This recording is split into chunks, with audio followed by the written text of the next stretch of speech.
Hello and welcome to a Cardboard Alchemy stream on this Friday or whenever you're watching this. I'm Peter Vaughan. Like I said, it's Cardboard Alchemy's behind the scenes. We talk about Flamecraft, Critter Kitchen, and Andromeda's Edge, which is coming soon, and other games that we make, other games that are coming up. Also, what are you playing this weekend? This is your chance to chat about what you want to chat about, design or development or just gaming. That's what we're all about. I've got Rosie in the chat answering your questions, getting set to talk about our various topics today. So let's get it going. We're going to start today with, well, let's start with some hellos. We got some people already coming in the chat. We got Hungry Gamer. Let's go. Don't eat all of the game boxes, please. And Mark Dandridge is here. Hello, Ashy Feet. Hey, how's it going? I like the logo. That's fun. And we've got Mayho. Definitely awesome to see you. And Axel is here. So we've got some fans from of our games, which is great. We've got some Discord members, which is great. We have we have a Cardboard Alchemy Discord, which we've had since our very catastrophe. Actually, since I guess we had it on our first campaign. We did a campaign where we did game trays and art from Sergio Chavez, and I'm not positive if we had the Discord back then, but we have one now, and it's people are playing games usually every Thursday or different days of the week. Plus, we've got all the chat about Flamecraft. We've got chat about Critter Kitchen. We've got a whole soup channel. There is a meme channel for a different animal every month. There is a How's Your Day channel. There is, of course, an Andromeda's Edge channel, which is buzzing and ready for the imminent arrival of all the different space factions.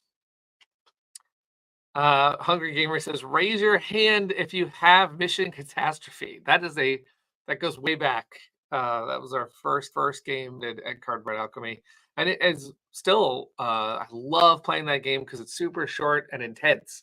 It is modular, like a lot of the games we make, but it's cutthroat. It goes fast, and you're gonna get shoved out of an airlock if you're not quick enough to get into the right pod. I remember Hungry Gamer volunteered to cover that game. Like, wrote me the best email.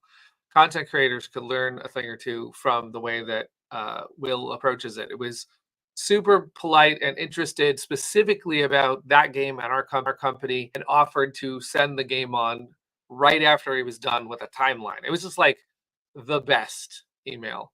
Of course, we partner with a lot of awesome content creators, not just the Hungry Gamer, but it was memorable, that email. Speaking of crowdfunding, not just our games, let's talk about other games that are crowdfunding, because this week seems to be a ton of games.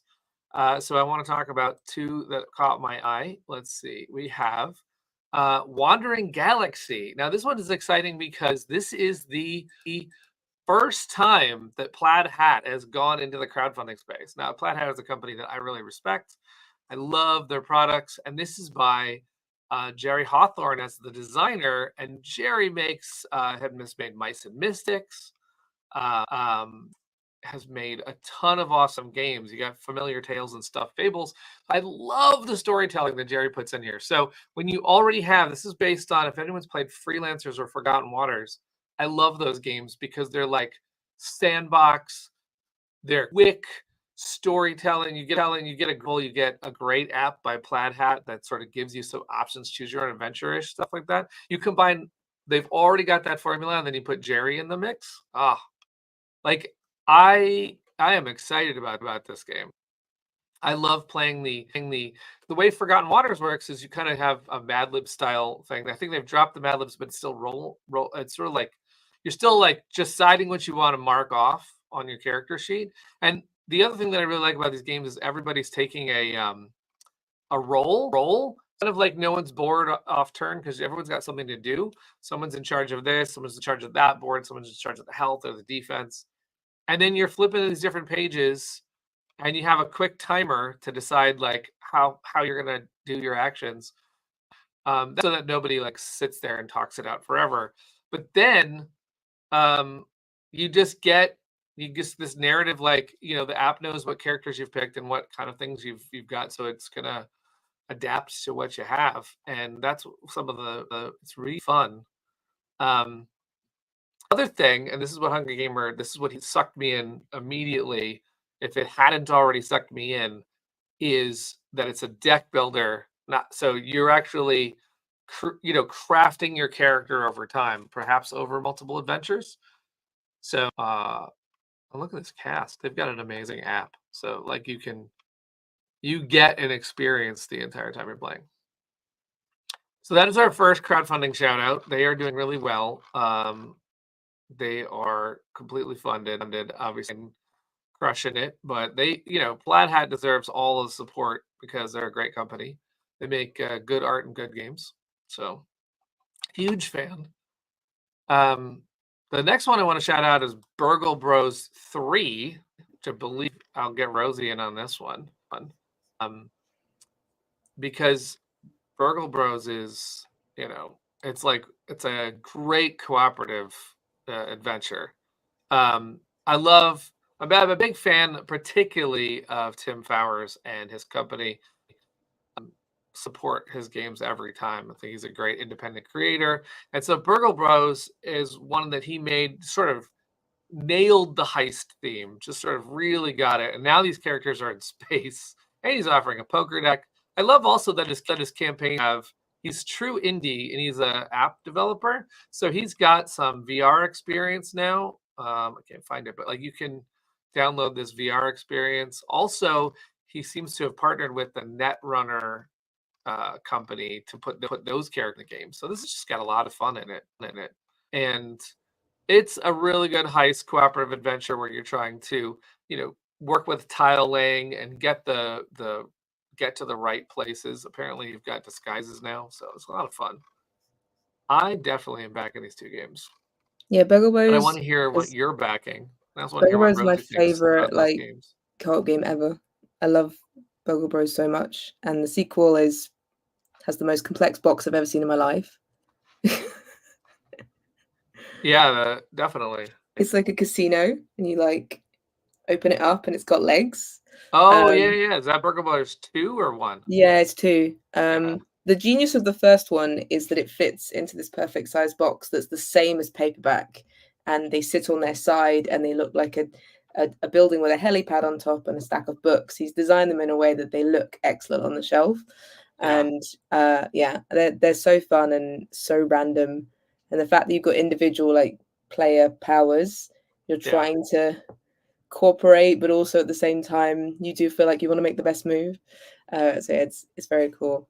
By the way, look who says that they love Burgle Brothers. It's Jerry Hawthorne, who I mentioned at the beginning. That's so awesome. Thanks for joining the stream. I love your games. So it's great to see you here. And Mystics is, God, that started. I mean, there are a lot of games that got me really entrenched in the hobby, but when I saw what was possible in Mice and Mystics, particularly that you could have an adventure and make a choice if you so you're playing, and you're in a house, and you get to decide, are you going to climb up to the kitchen or are you going to move on? You have a choice in that moment. Super interesting to me that board games can do that. Because you normally think apps are the only place you're going to actually get all of that active fun, but having that adventure feeling out of those scenarios, that always got me and definitely inspired me to make more games. Mice and Mystics is one that whenever people go, what's a game to play if I like D&D? People say that. And it's interesting. That's a question I get asked a lot as people transitioning from playing Dungeons and Dragons to finding board games. And I always wonder which part of D&D they want to emulate. Do they want just an adventure? Do they want a DM? Right. Do they what is it? Do they specifically want it to be like Dungeons and Dragons, or do they want it to feel like role playing? There's so many aspects, but people always say Mice and Mystics. I know, but also the Crossroads games, which is why the Wandering Galaxy is so interesting. They sort of scratch that itch really, really well. You get just a taste of all of that. You get somebody else doing the narrative. I mean, with the way the app works, is you get somebody else to do that whole just immersive part for you. So you get that covered, and then you have everyone with fun choice. it doesn't overstay its welcome, and you get onto like the leveling up really fast. So it really kind of nails it to me.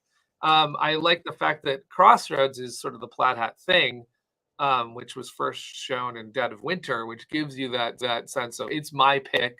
The way we go in a board game is going to be what I chose to do, right?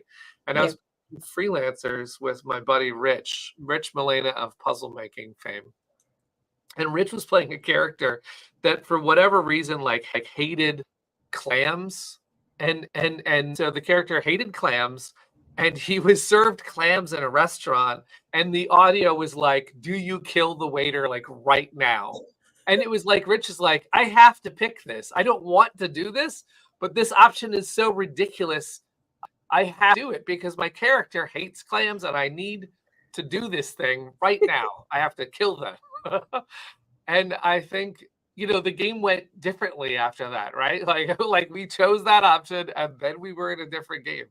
So I think that stuff is great. I can't wait to make more games at Cardboard Alchemy that have that immersive, interactive vibe to them. Absolutely. But you've never made, well, you haven't made a co-op. You just haven't, people ask about co-op all the time, don't they? know. We did. I mean, technically, co-op. actually has co-op. There is a way you can play that game where you're against the bot and you're still trying to get out, and it's it's got that vibe. It wasn't initially built for that. No, but you like to win in singularly. Well, I mean, people outside of Manny because they want the Flamecraft. I mean, everyone who likes Flamecraft wants to be in town with everybody else and not fight them for points. But I'm sorry, that's what you got to do. At the end of the day, it's not just that you made town amazing; it's that you town amazing. Yeah, absolutely. But also, I mean, like those two games, just Burgle Brothers is great as well. So they have a good vibe to them. I mean, those are two cooperative games. So this is our theme for this stream: it's cooperative adventures. Oh, good to know. At the end. Thanks for letting me know. I got a question about My Father's Work, which I have not played yet, and it's on my list of I want to play that game. I've not played it yet either. I think when they talk about the decisions you make, I believe it's and I don't know this for sure. Are you playing over generations? Like your character dies and you have to like play another generation and another generation? Because that I would love to see if that's the case. Such an interesting name as well.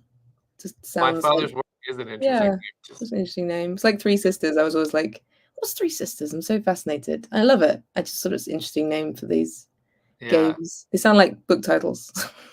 Yeah, definitely you want a good name when you're getting into, what's going to make people want to pick this up. Usually what's going to make someone like curious.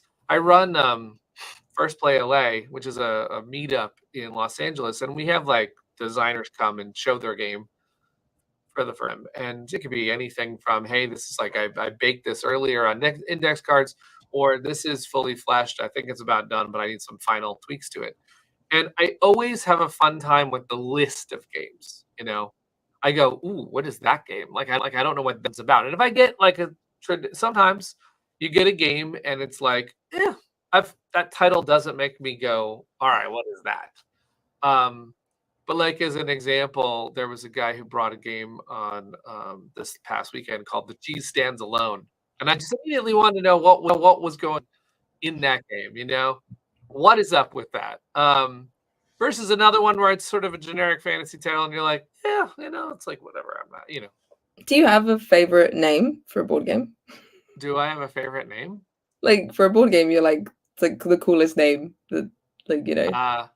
I don't know if I have the coolest name, but another naming story is that Dwellings of Eldervale, which I was working on with Luke Laurie, he had named it Dwellings of Eldervale, and I said, I don't know about that name. I mean, it sounded cool at first, and then we go to BGG Con, and there was Blood Rage, and I was like, Blood Rage is simple and short and Flamecraft and Flamecraft well, Critter Kitchen is like a good 1 or 2 word name is usually like what it's all about. So Eldervale started to sound a little It just didn't have a punch.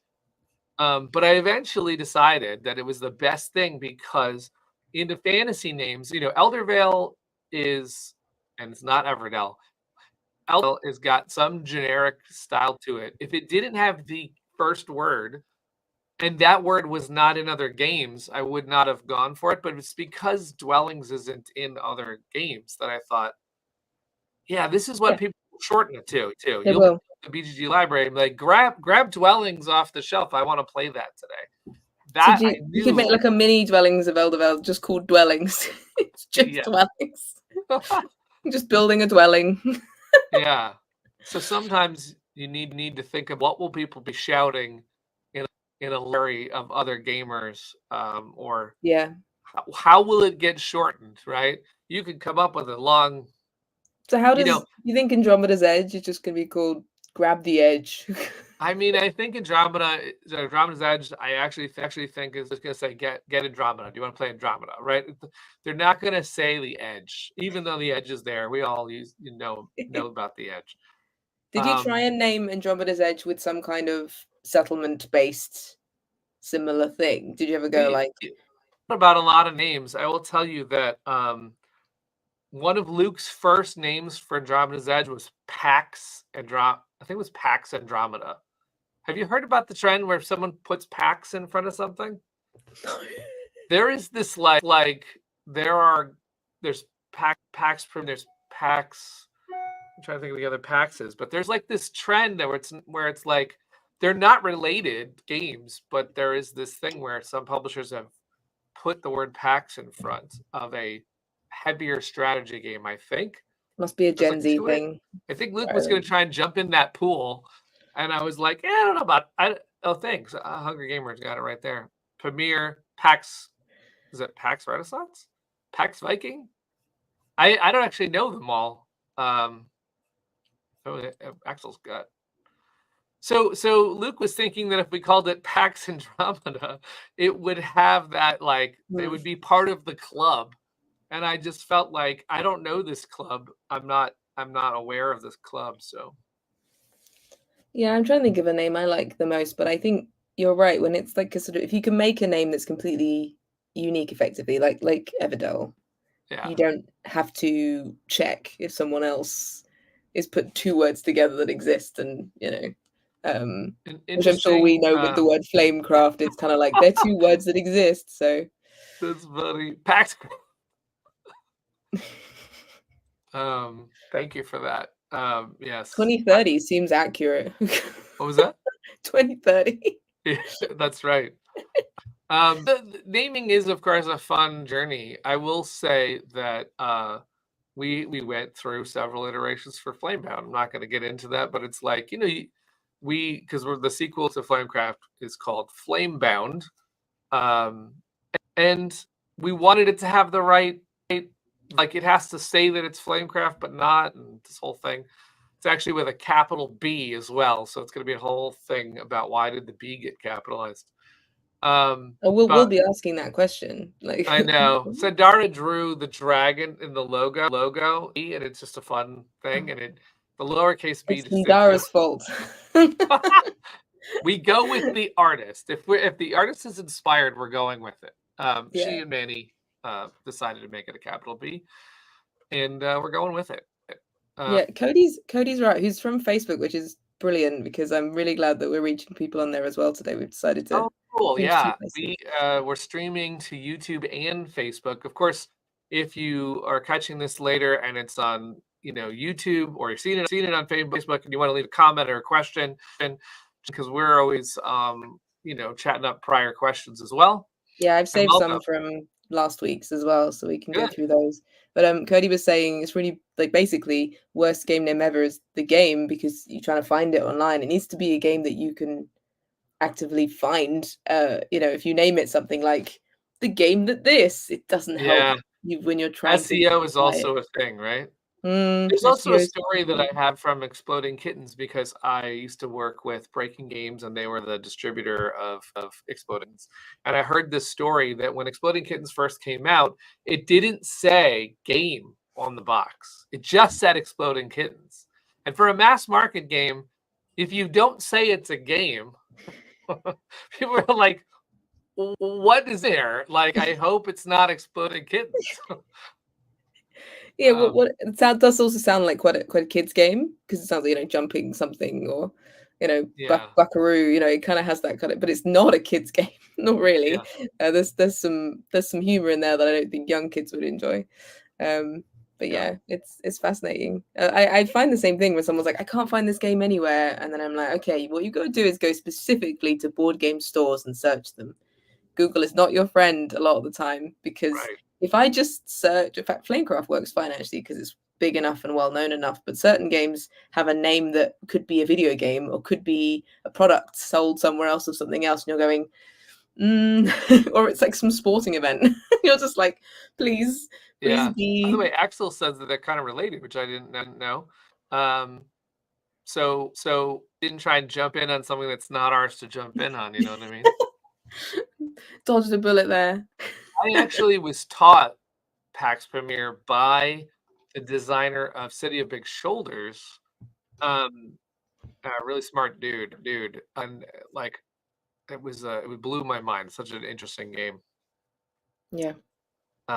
Definitely a different style of publishing than I'm used to, because it's sort of abstracted out. It's all about just the detailed strategy in that game. Yeah, they must be harder to name, strategy games. There's a whole load of Gigamic wooden games. Quarador, probably its most famous one. If you've ever played it, you're just trying to get across the other side, but you can also build walls, and basically you're creating a maze around them. It's fantastic. They've made a Pac-Man version now. I saw the Pac-Man version. Yeah. And they had a set of these huge wooden versions that they make to play at events, and you can rent them out. But they also have Koale, Squadro, and then they're sometimes like, what's the name of that one? Because they've got such similar kind of Quattro kind of names. So yeah, it's. I also think that if you're in the like pure Euro category, a classic technique is just to pick a city that hasn't been in the game yet. Just go, boom. That's what we're doing today. And what 3 things does that city sell? Right? Like I've got Burano, which is a huge heavy game with it's just heavy, and it's got these blocks because you're building up the colorful thing, but they also have fishing and they also have lace. And the main point is to build up these blocks, which will get you combos and literally stacking things. My friend managed to play it without ever doing the main thing in the game and won with fish. And we were like, the point of the game is the cubes. The cubes of the game. It's pretty. And he's like, nah, I'm just gonna. It's like, no. Yeah. So it's just sat there now, looking pretty and sad. I don't know if I could be wrong. I don't know if Cardboard Alchemy is ever going to go, let's take a city and call a game that. But if you could, what city would it be, and what would its resource be? Would it be Burbank?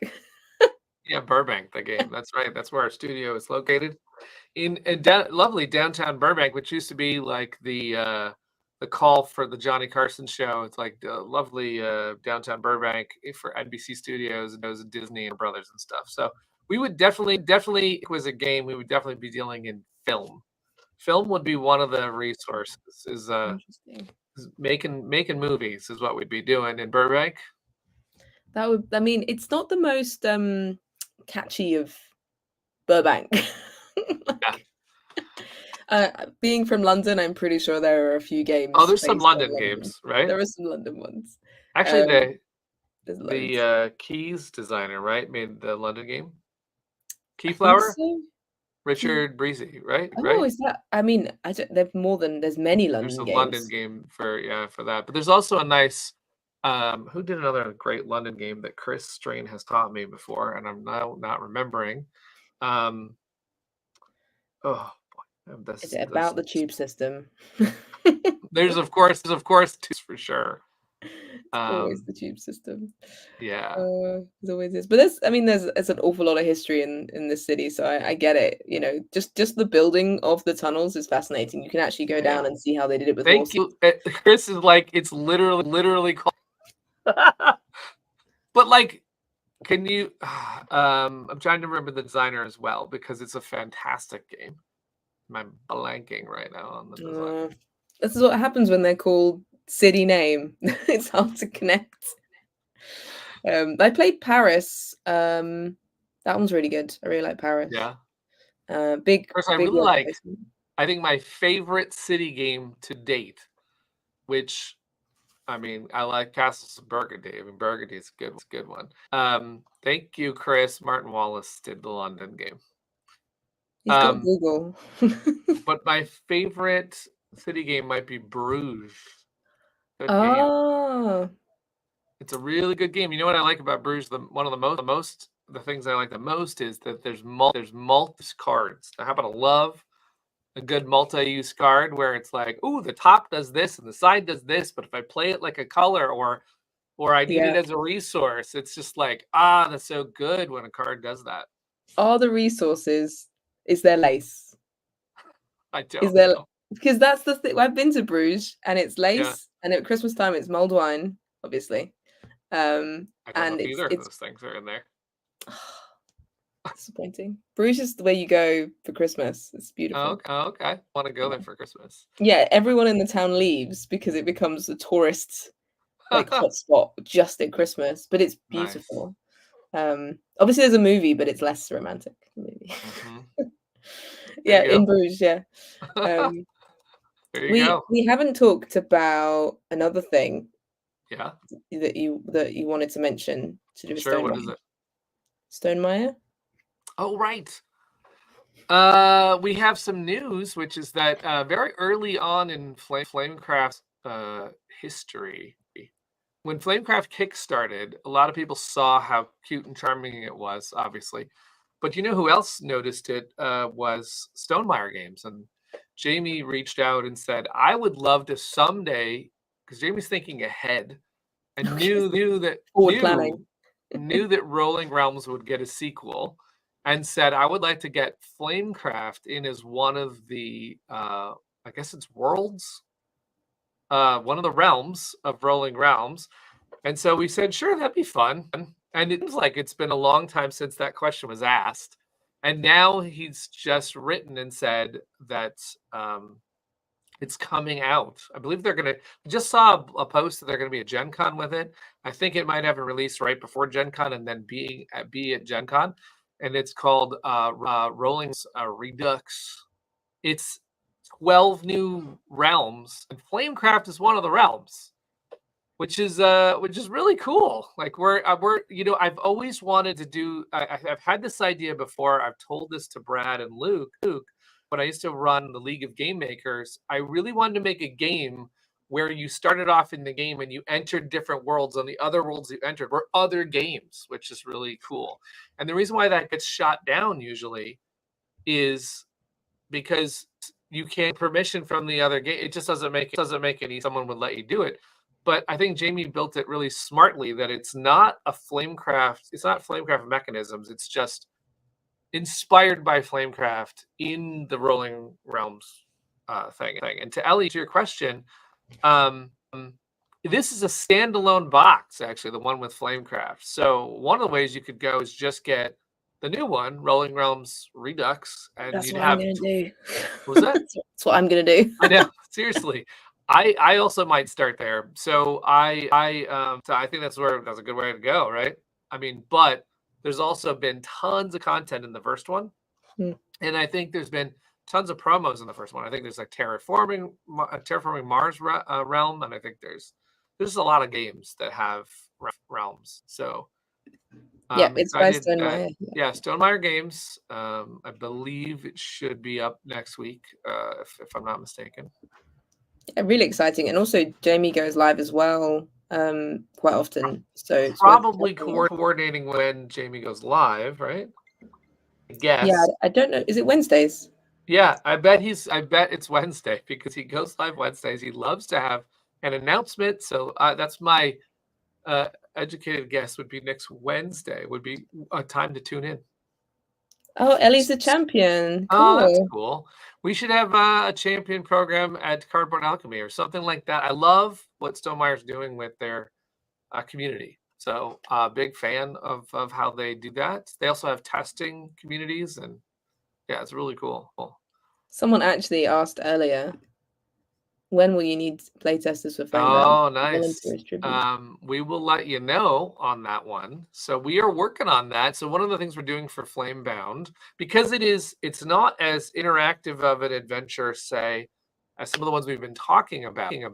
But it has a storybook, so it has chapters, it has paths you play. And so what we're going to do in TTS is build something where people can play a path and unlock some achievements, and then see how it feels, because this is a hard one to test, because it has, well, unfortunately, like, you will have to spoil some things to test it, but also you could come in, we have to test, like, down the road with people, like after you've already unlocked a thing. So it's going to be this thing where we have to engineer our testing environment very well. So we're working on that, and then when we have that working, we'll have our Discord will be the place to catch Flamebound tests.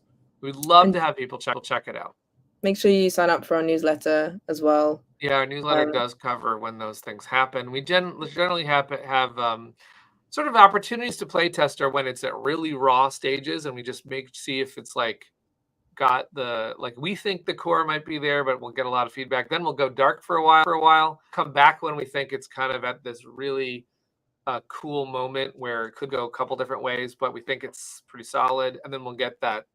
Sometimes that feedback is the best, because it's got its structure. You can see what it looks like, but you have ideas hit people when you're playing, or if it's got too much downtime, or if it's got confusing icons, that's like a great moment. We'll have that kind of feedback. And then we usually do the final stuff, like on the testing of the rule book and like final parts. I actually, I love all the aspects of playing, because you can get really good feedback from fresh eyeballs, right?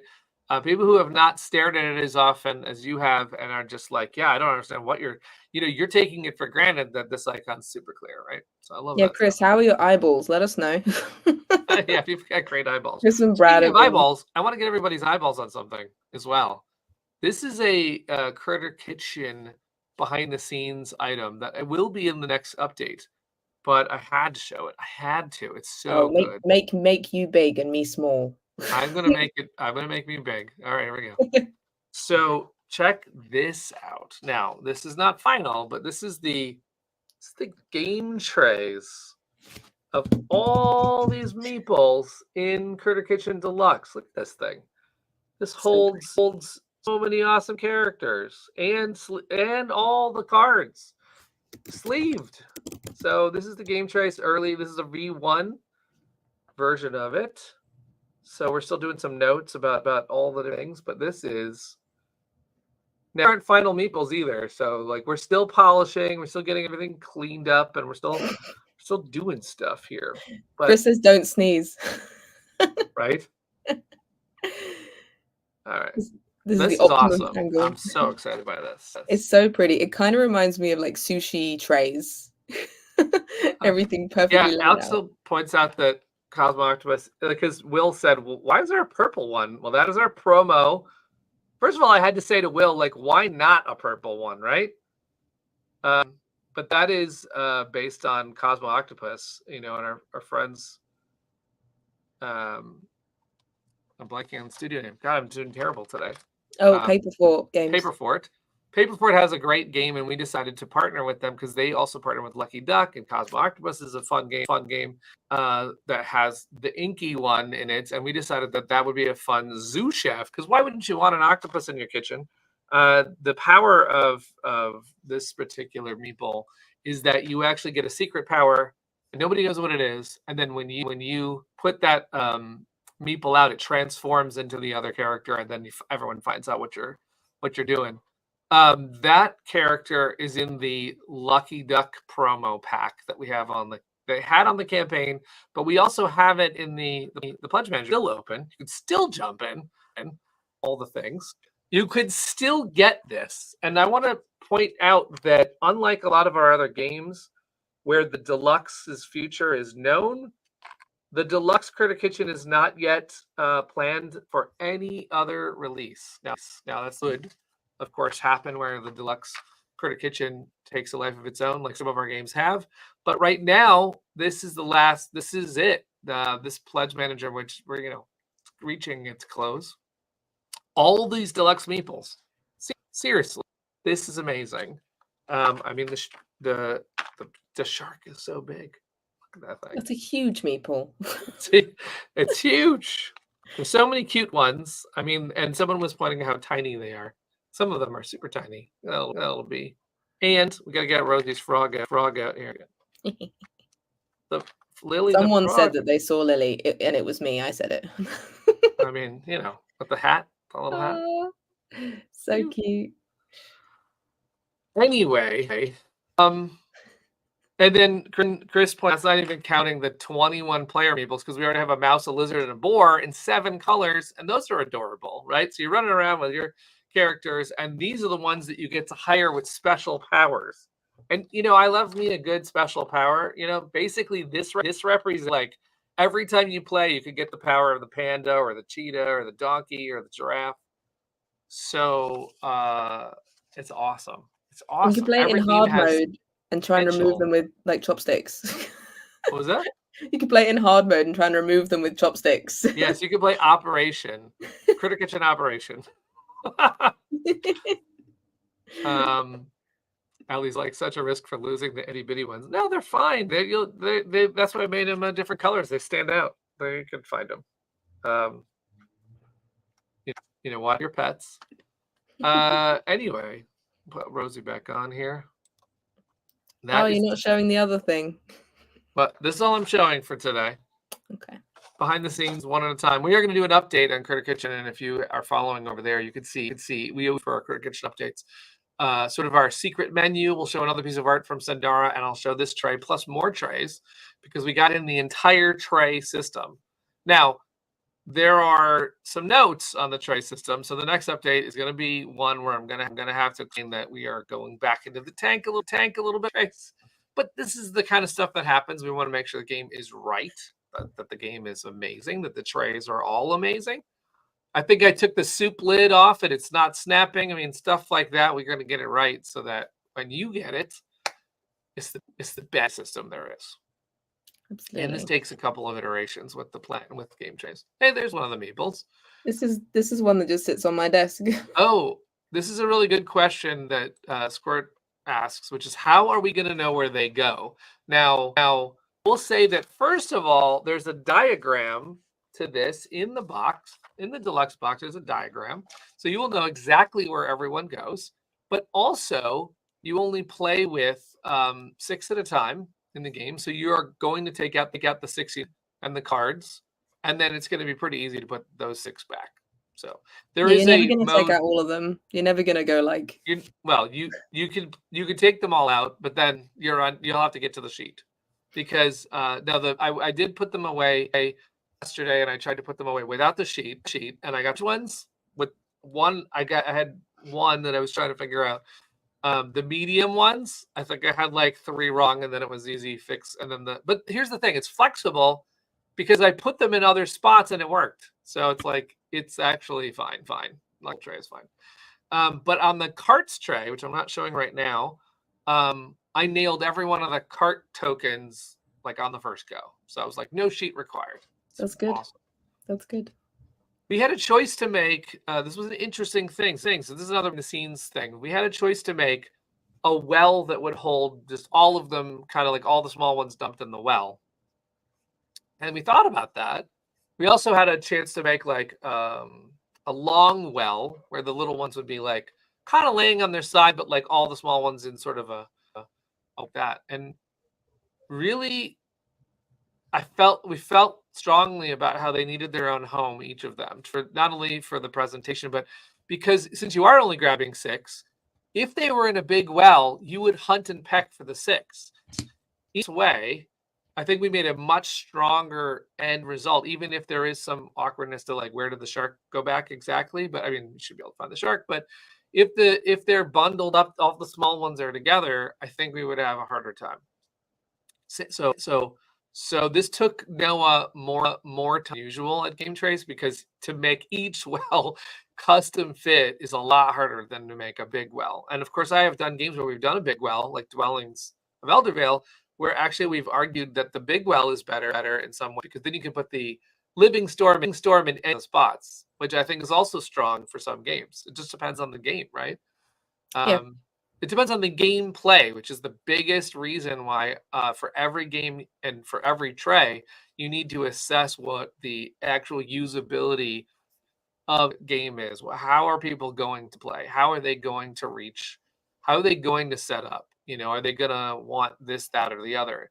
Critter Kitchen's been tough because the player trays we need to make work for lots of different play styles of saving ingredients behind your screen. Like, are you the type of person that likes to stack them or put them upright? Or are you the type of person that makes your meals as you go or doesn't even think about that till the end? And we had to keep in mind all of those details for the tray, which what was a challenge, because then we have to teach game trays how the game play. We have to say, no, you would never reach for that card at that moment. You would not.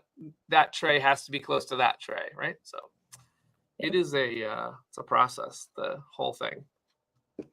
Anyway, I have some questions from before. So our last video, people left some questions underneath. Are you at Spiel Essen this year? Is it possible to buy the Alternative Miniatures Series 2 for Flamecraft there? Nice.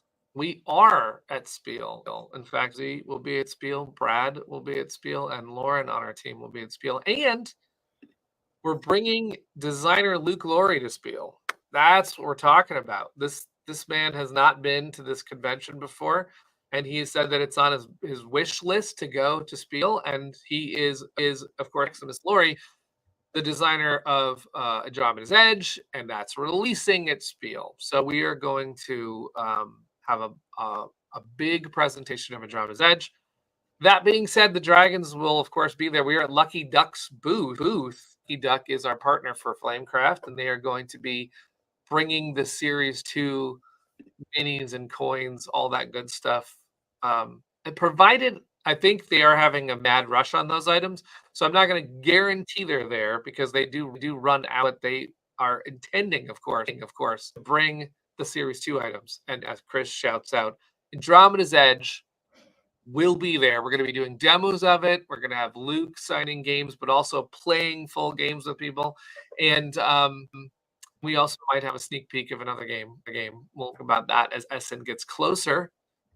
Who knows what that is? Knows what we could show at Spiel. But of course, if you are trying to get the minis, there is a deal happening right now. You don't have to go to Essen at all. You don't get Essen at all. You can get all of the upgrades, the big wood, which is here somewhere, the big wood with the trays. You can get the minis, you can get the coins, and you get it for a bundle where you actually get the wood completely free. So and that's ending 31st of July. So yeah, in July you could get, and this will probably be like the wash of, like if you get to Spiel and you're like, oh, but the shipping, this washes that right out, because the jumbo wood, which Lucky Duck does not have, because we're the only ones with the jumbo wood. If you want the big pieces, right, well, those are in game trays of different colors, and all of that, basically it's like buy the dragons and coins, get the 40% large wood for free.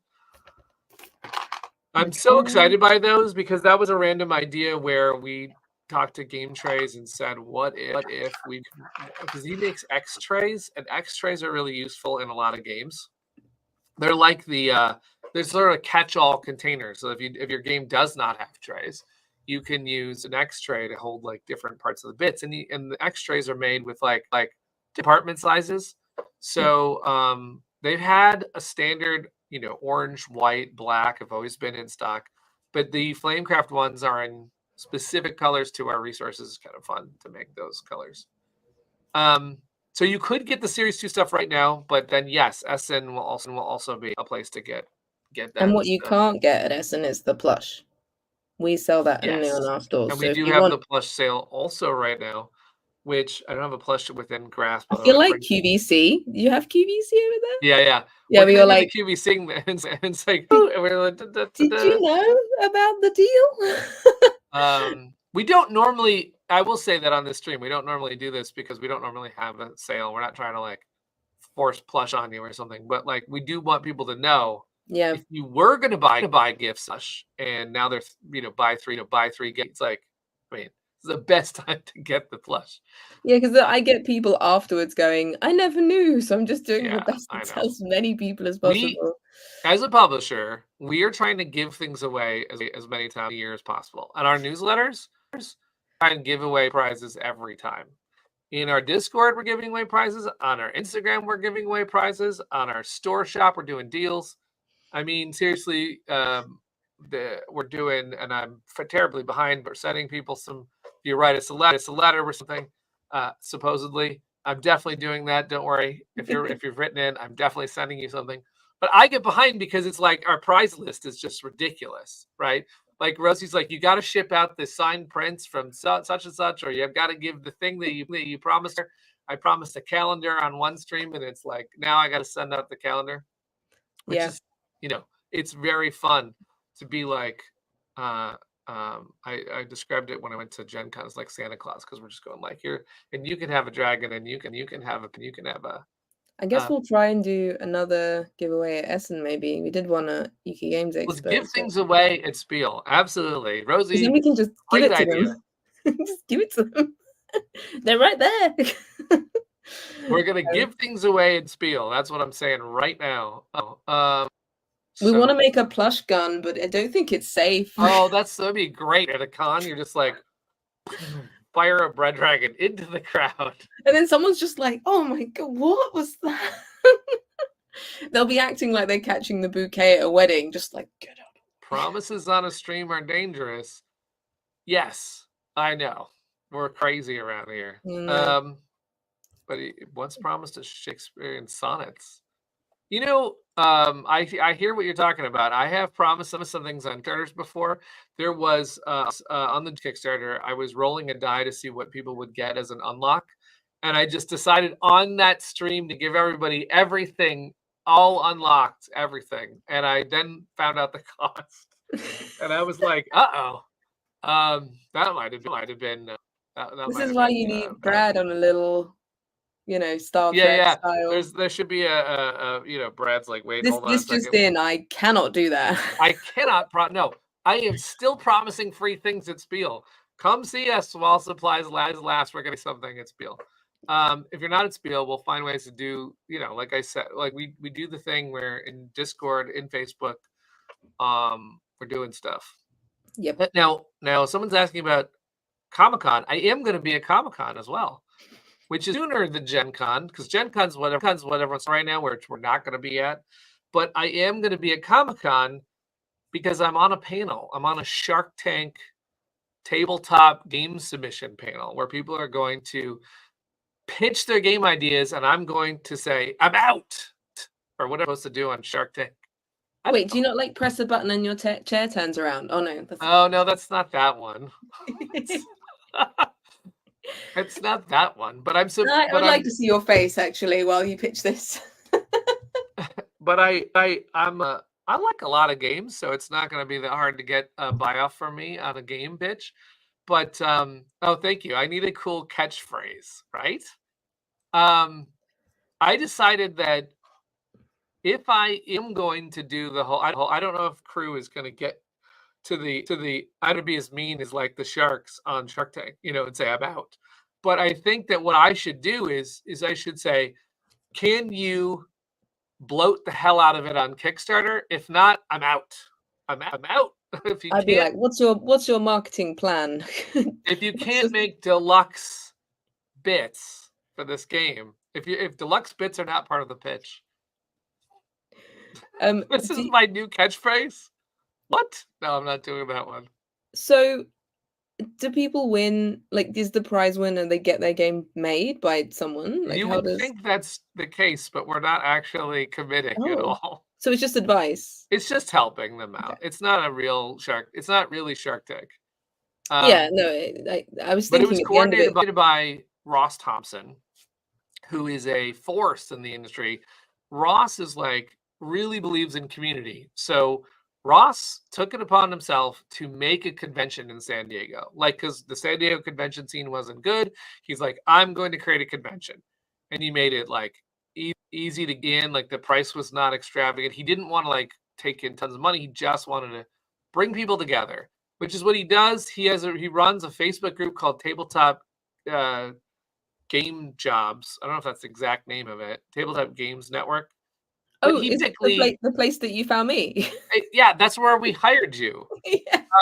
He puts people together. He's like, hey, he runs it. Sorry, I'm forgetting who he runs it with. Jessica, her last name, but the two of them are admins. But I'm specifically saying that in general, Ross is going to put people together, and so he nicely invited me to a panel, and he's going to moderate the Shark Tank panel, and so that's great. Now we're getting the question of will we have Lucky Lake there? Now, Lucky Duck is the one that has Lucky Lake, and they're not there, I don't think. But I could bring one if you find me. I don't know how you could find me. If you go to the panel, I suppose, but I don't know how else you'd find me.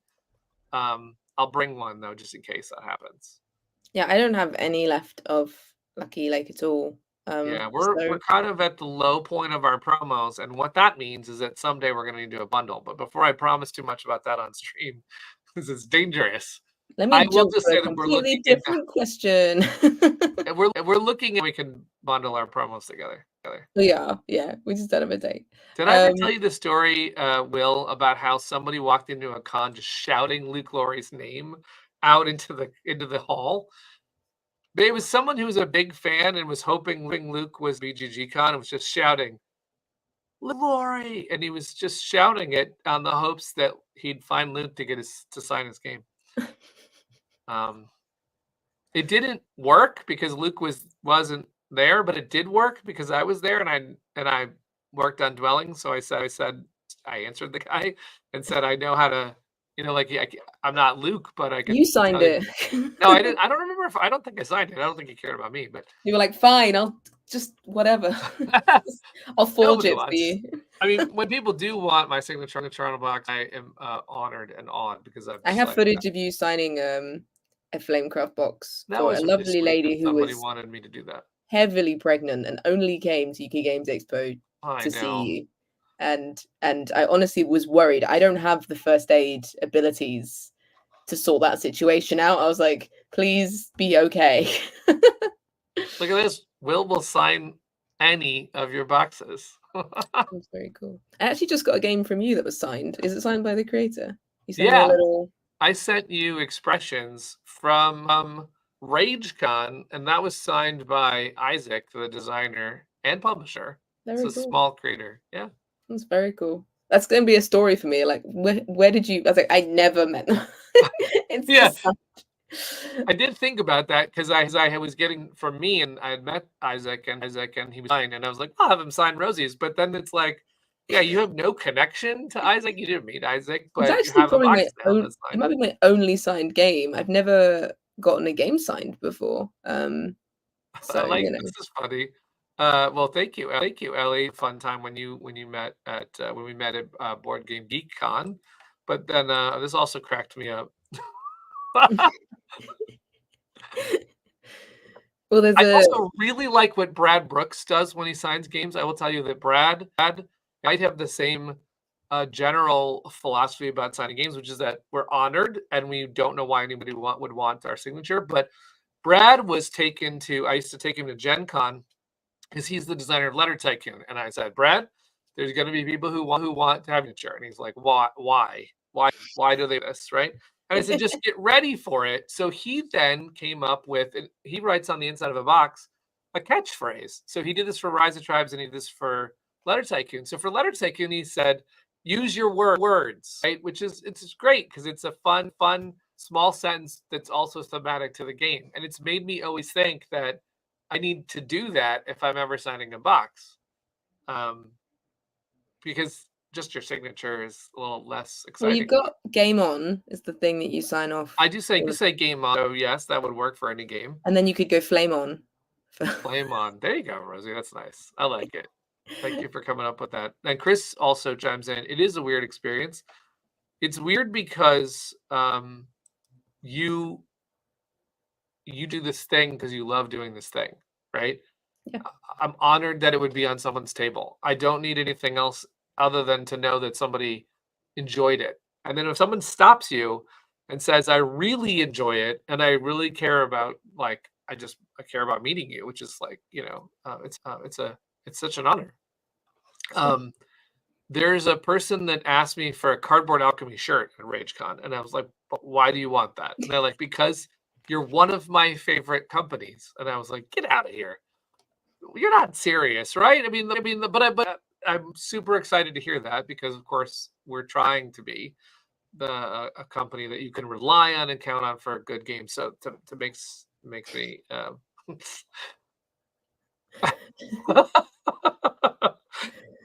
Amazing. that's Yeah. so funny because I guess I will make a Cardboard Alchemy shirt if people want the shirt. I It should again, say, "I don't work for Cardboard Alchemy," so that because there that's might be the some thing people. is that you look at this. It's so funny. Thank you. But, like, if people are out in the world wearing it at an event, they might be like, "You work for Cardboard Alchemy, right?" And then the I funny mean, thing is that we're more likely to wear the game T-shirts on a stand than we are to yeah. wear Cardboard Alchemy T-shirts. Right. But I will say that Ellie's been in our Discord for a long time, and is helping us moderate it. So Ellie, out of all people, might be It's able to true. answer. Whereas if we give one to Will, he'll just say random stuff to I know. people. Say, He'll Cardboard announce Alchemy things. is currently promising this, which is more dangerous than what you promise on a stream, by the way. We We need shirts. Okay. Well, one of the things about shirts that I will point out, because shirts are definitely something I have said this before, we are gonna make a Critter Kitchen, a Flamecraft, and a Drama's Ed shirt. Um, we have to put that on an external site because of sizes and countries and all sorts of things. But we're gonna do that. Chris has a Carbon Alchemy shirt, so now he's doing the You're gonna math. eBay it. You're gonna eBay it, Chris. You better Um, sign it first. cool. I have one more question from last week's. So Yeah. this was in relation to us talking about how do you pick factions for Andromeda's Edge, and they were playing Dwellings of Eldervale as well. And they said, I always choose random for the 10 locations. That was for Flamecraft. So my question is, how do you choose your faction in AE or DOE? We do this also random or choose between two. So Yeah. Well, in Dwellings of Eldervale, if you get Delta color, like if someone just deals out colors, which is one way to go, you could get Delta green or yellow. You would have the choice of two because there's a different one on each side, which I think is great. It's already built in that you have Earth and you get to choose. But of course, at the beginning of the game, you can be like, what do I like? Oh, I feel like fire today. And then you go into a choice of two. So I like to offer people a pick your color, pick your what are your when we play dwarves or elves or Atlanteans. Now for Andromeda's Edge, the actual rulebook say you deal out 3 because that's how many we made. That you can get dealt out 3 now, no matter what version of the game you have. If you have the base game, there's 12 in there, and it goes up to 4 players. You can deal out 3 to everybody. I think that's enough to like get a good selection. But if you go, I'm just going to pick the one. I'm going to pick the one I want. I mean, we're not going to stop you from however you want to do it. I think sometimes in Andromeda's Edge, I want to play fighty, which is like the Space Pirates or the Kraln or the Azorian Warmongers. Or sometimes I want to play engine building, which is like the Porters or the Flame Keepers, or I wasn't saying the Nebulon. The Nebulons are like sometimes you'll have like, oh, I want to discover things. Nebulons have a really creative play. So sometimes if you're in the mood for creative play, or if you're new to Andromeda's Edge, we have not only in the appendix are there going to be like rankings of difficulty. So play one of the easy ones, but we're also going to make faction videos. Rosie and I are going to work on this where we're gonna explain the factions. And when you see one that you're like, yes, I want to be the Jelluloid Technoblorps, then you pick that one if that's what speaks to you. they do speak to me greatly. It's nice that Chris says this. Yay. I remember the last time with Chris and Andromeda's Edge, he picked the Plutonian Empire. Oh my god, he crushed with that one. Whew. We got a lovely message from someone saying that fine, I've been watching the lives and you've got me. I'm getting Andromeda's Edge. Yes, Andromeda's Edge. It's almost here. Oh god, I'm so excited for Andromeda's Edge. I am I said this before to someone at UKGE. They're like, "Well, how do you decide what you're going to make?" And I'm like, I'm going to do right now. I mean, I know we make games for everyone watching and for everyone who loves our games. Awesome, but I made them first for me. Sorry. Like I first said, what do I want to do? And that's why Flamecraft shops are multiple. Like that's why there's so many darn shops, because I was like, I want another, and I want to do this, and then I want to play. I mean, Critter Kitchen. I know that we were gonna make a smaller game, and then I was like, no. And then Chris is probably laughing and also crying. We said no, we're gonna just keep making more stuff because I want more stuff in the game. And Andromeda's Edge, I mean, we probably put 3 or 4 games in that box. I know we did. So I'm excited when that game comes out, because when you play that game, you can play Quasars, Vortexes, you can play the Nether Void, you can play a vet deck 2 or 3, 18 different factions, 172 modules. You have raider choices. You're just going to be like, what do we want to do today? You know, you could play five player, you could play teams. Oh, Andromeda's Edge. You could play teams. And if anyone seriously has not played Dwellings teams and gets Andromeda's Edge, once you get into Andromeda's Edge, you have to try teams. It is so good. It is so, and we're going to shoot, I hope some video of a team play, because it is just one person is not trying to kill you.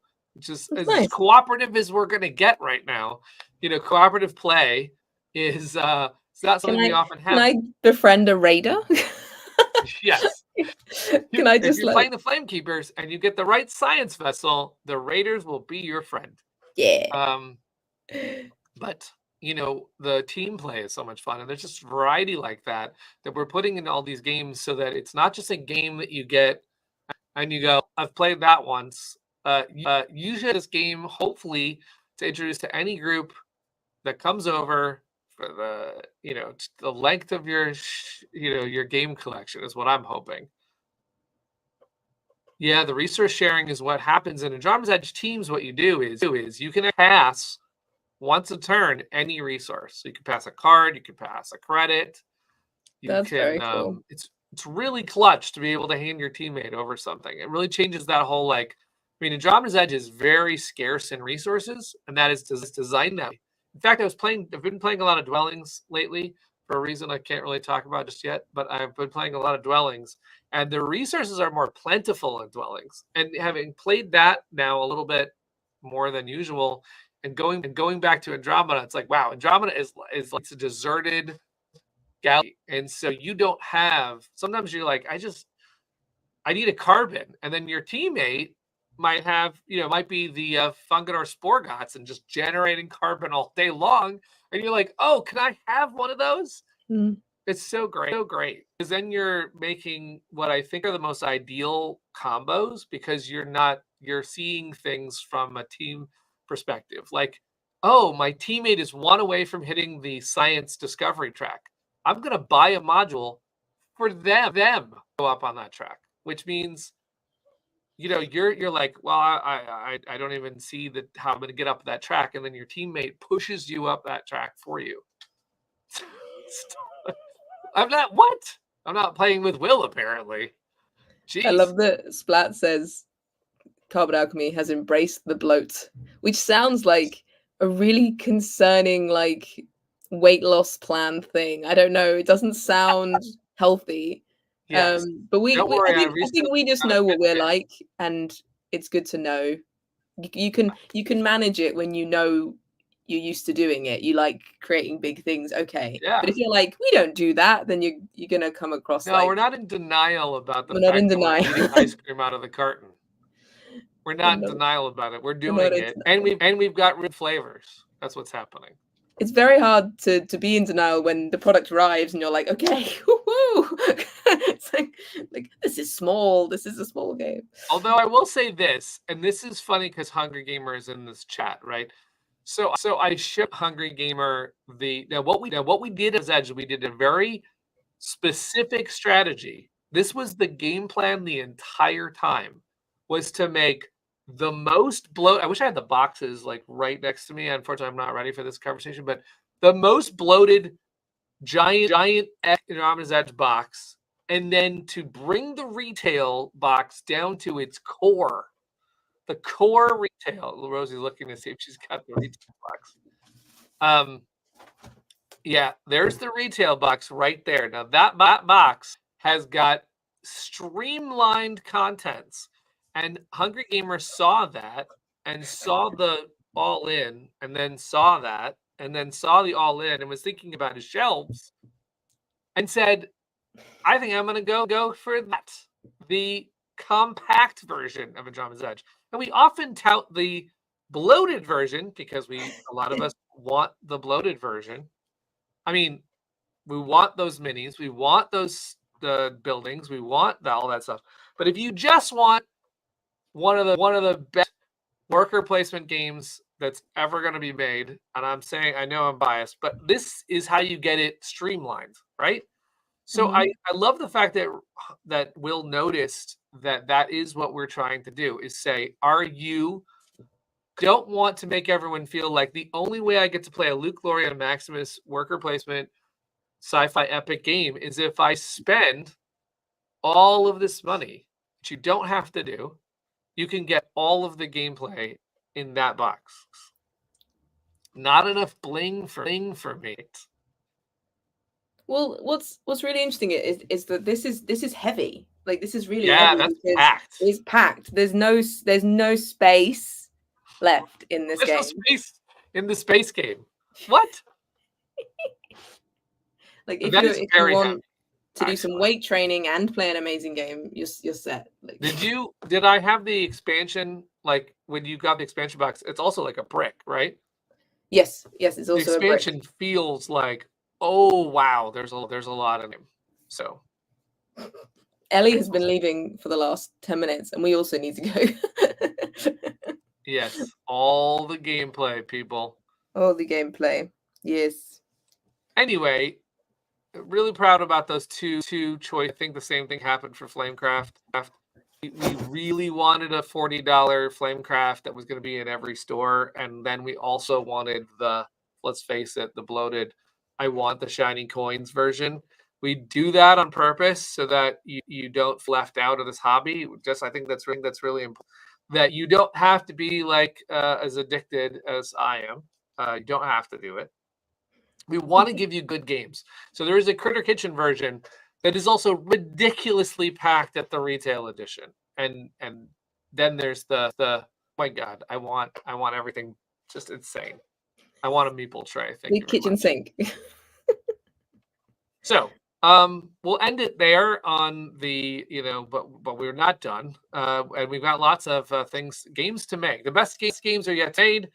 And we've got weekends of gaming. I hope people have a fun weekend and tell us all about what you played.